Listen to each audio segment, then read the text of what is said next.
Guys, magandang hapon sa inyong muli. Welcome sa ating vlog sa Patrick Vincent Adventure. Magigisa nga tayo guys ng upo. May kasama ito guys, sardinas. Ayan, mega sardines.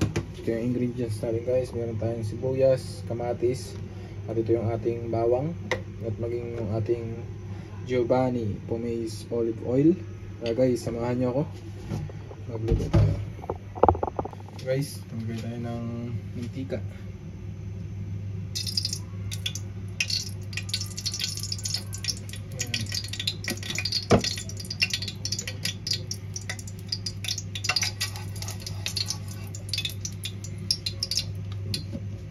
Guys, maglagay tayo ng bawang.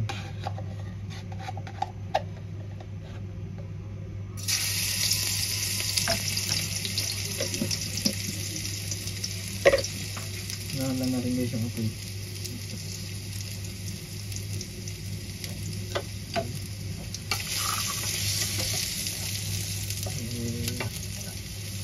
Ayan guys, tapos susunod na rin natin itong sibuyas. Right po.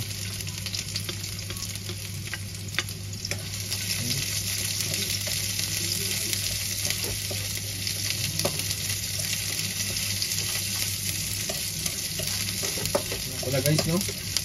Dito nga pala tayo sa UAE, Khalifa City, Abu Dhabi. Like nga sinasabi sa biyaya ng Panginoon guys, tayo ay napunta rito sa pamimigitan ng pagsakripisyo ng ating mahal na asawa.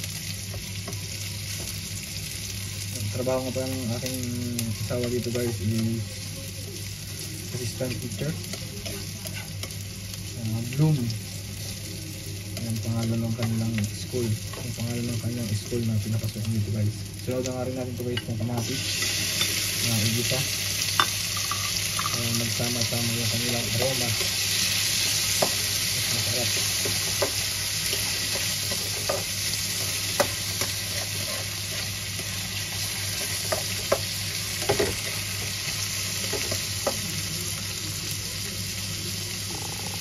Guys, no, tapos ilagay na rin natin itong upo.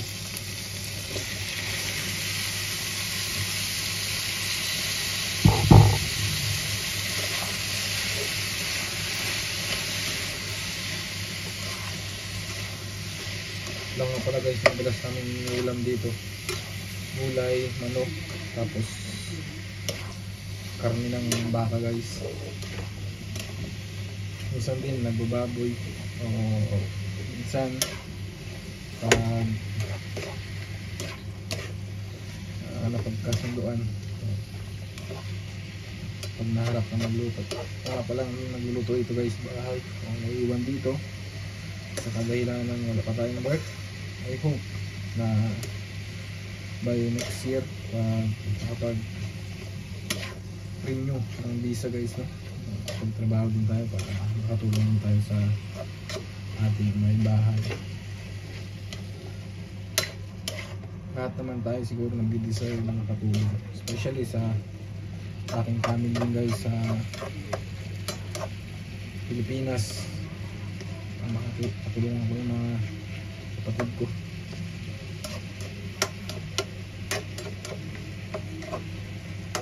Guys, no? Tanong natin to kasi nagtutubig naman tong upo, hindi na natin siya kailangan tubigan. Pan muna natin, kaya natin siyang sumingaw para magkusa siyang magtubig.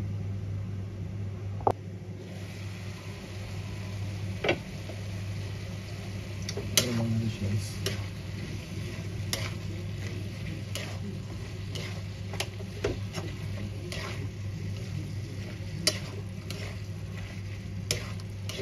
Para pagka-wait ni Mrs. tapos ni Mami, meron silang pagkain. Pagod din sila galing sa school guys. Sumama nga pala ako doon guys kahapon sa aking asawa doon sa school. Nagpunta ako doon ng tanghali, nulungan ko siya. Medyo ngayong linggo, first week ng kanilang pasok guys, is preparation nila sa loob ng kanilang room. And then next week is meron ng pasok, kasama nila yung mga estudyante nila guys. British school nga pala guys yung papasukan o pinagtatrabahuan ng aking kasama sa teacher assistant nga guys dito sa UAE. Kaya medyo pagod din sila, kaya mapagod din yung pagod nila. Pagluto naman sila ng pagkain, pagdating nila kakain na lang sila. Kasi nung una guys, nung wala pa ako dito, tatlo lang sila, pagod din sila galing sa trabaho, tapos sila pa yung magluluto. Kaya ang nangyayari guys, minsan nag-order na lang sila o nakakatulugan na lang sa sobrang pagod. Kaya ito yung aking way para makatulong sa kanila. Kahit sa ganitong paraan is mabsan ba natin yung pagod nila na hindi na sila mag-iisip pagdating nila sa bahay, meron na silang makakain. Guys, ulit na siya.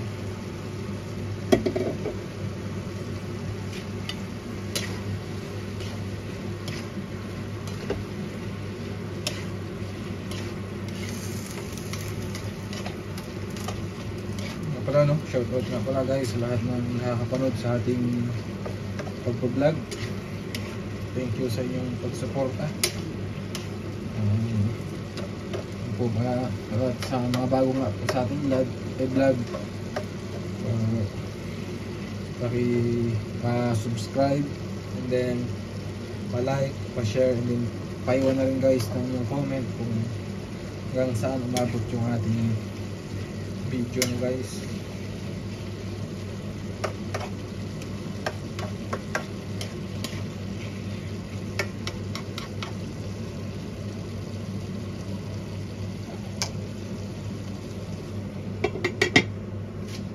Yes, no?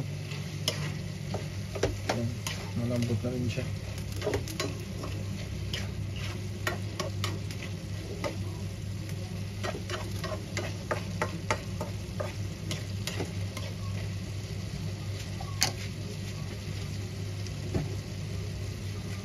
Lang natin siya guys ng unting paminta para dagdag pang palasa.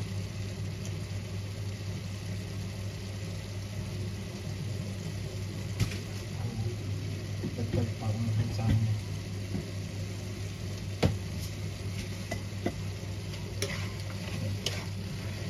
Shoutout natin pala sa lahat ng aking mga kapatid and then kamag-anak sa Pilipinas, especially sa Zambales, iba Zambales, at sa lahat ng ating mga kaibigan dyan. Shout out sa inyong lahat dyan. Ingat kayo palagi. I hope and I pray na wala ng bagyo at maging maayos sa Pilipinas no guys, dahil nakikita namin dito sa news, sa balita na sobrang gulo sa Pilipinas ngayon. Panood ko ng balita nung kanina o kahapon yung about sa mga blood control na mga pinapagawa, but ang nangyayari is nalalaya, naluloko ng mga kontraktor. Katulad na lang yun doon sa Occidental Mindoro, yung merong isang pang governor na gustong pumasok doon sa pinapagawa pero hindi siya pwedeng papasukin dahil wala daw sulat ng DPWH na pwedeng magpapasok. Pangluloko, gusto lang kumita ng pera, ayaw magtrabaho na maayos. Guys, lagyan natin tong mega sardines.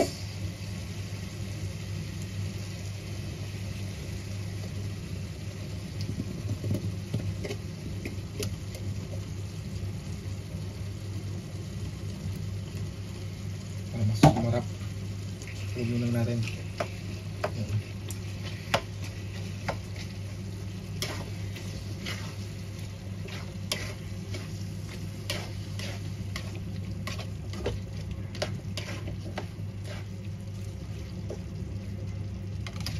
Para mas dumami yan guys, lalagyan natin ng sabaw.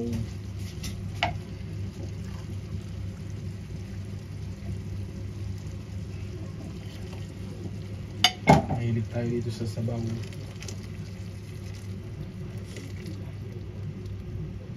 Yan.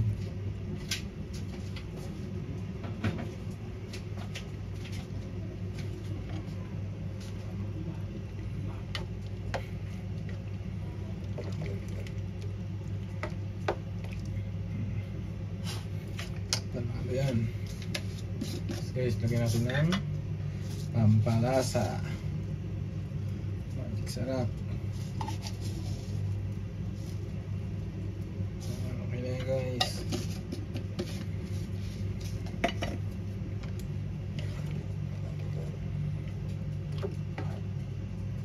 Tapos tikman lang natin, guys, kung tama na yung lasa niya.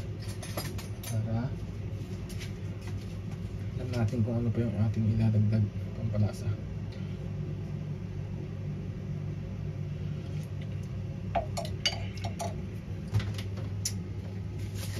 Ito nga pala, guys, yung gamit namin ditong asin, Himalayan pink salt.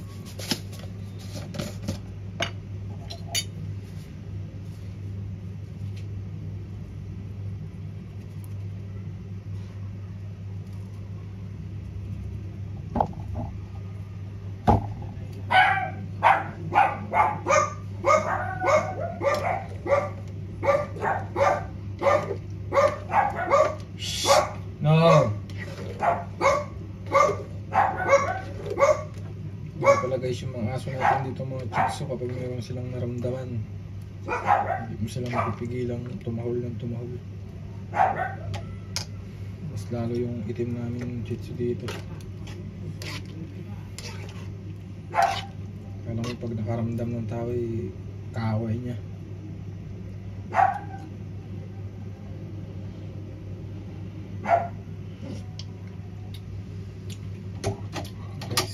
Ito lang yung tipla niya.